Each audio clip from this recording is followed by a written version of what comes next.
Následně přidejte vejce a nebojte se použít vlastní hlavu. Tak jo, takže přidáváme vejce. Spadla mi zástěra, ale myslím, že to je dobrý. Takže se opatřeme. Slyšel jsem, že vejce je dobrý pro vaši pokožku. A následně všechno rozřeďte vodou. Vodu tu nikde nemám. Dobře, nějak si poradíme. Je dobrý.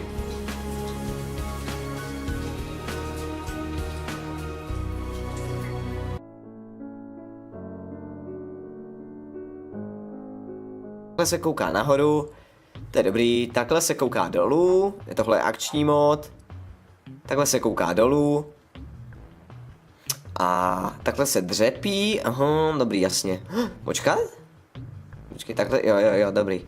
A teďka, jak je jo, tam někdo jde. Tak se teďka musíme schovat. Rychle se teďka musíme schovat. Například tady za ten stromeček. A schválně, co dělá tohle. Hej, já jsem je zavolal. Sakra. Hej, zkusíme si vzít něco ze země, například, OK, no šišku, sice chtěl jsem větev, ale máme šišku, dobrý. Ta angličtina je tady úplně geniální, to musím podotknout.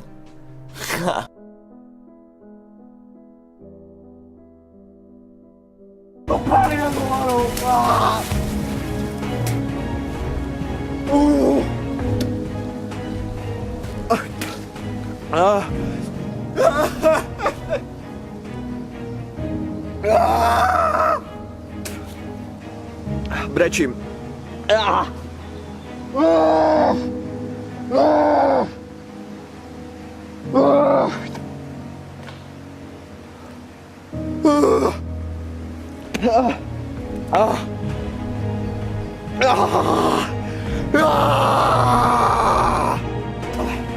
Do prdele.